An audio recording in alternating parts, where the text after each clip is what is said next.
Hello and welcome to another 3 minutes of wine chat from the HanDrinksSolo wine community.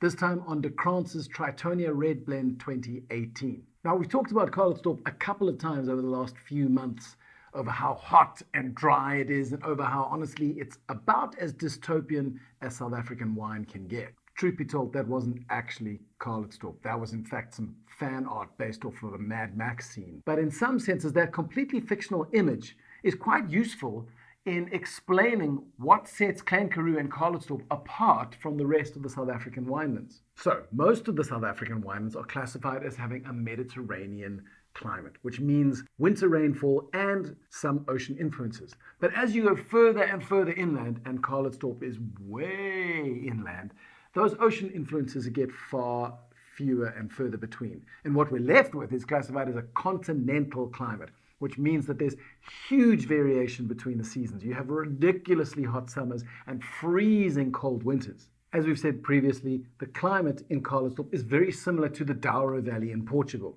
And the soils are quite similar too. Now, Calitzdorp doesn't have those famous white Alberita clay soils that you have in the Douro Valley, but there is a lot of clay spread around the region. Of course, in Calitzdorp, this clay, which is great for moisture retention in very hot periods, is interspersed with quite a lot of sand and loam as well. Luckily, thanks to the GAMKA River, estates like de Krans have access to irrigation. So even where soils are not as retentive as a pure clay soil might be, there is plenty of water in order to make sure the vines have what they need. But really, the important thing to note here is that the climate is like the Douro in Portugal, and the soils are like the Douro in Portugal, which means, surprise, surprise, the cultivars are like the Douro in Portugal. Now, these cultivars include grapes like Tinta Barocca, Touriga Nacional, Tinta Amarela, and Tinta Roriz, which is called Tempranillo when it's in Spain. And for those of you who are still feeling a little uneasy that I used Mad Max fan art in order to represent Calitzdorp and you're hung up on things like facts, this is what de Krans actually looks like, thanks to the miracle of irrigation and the GAMKA River.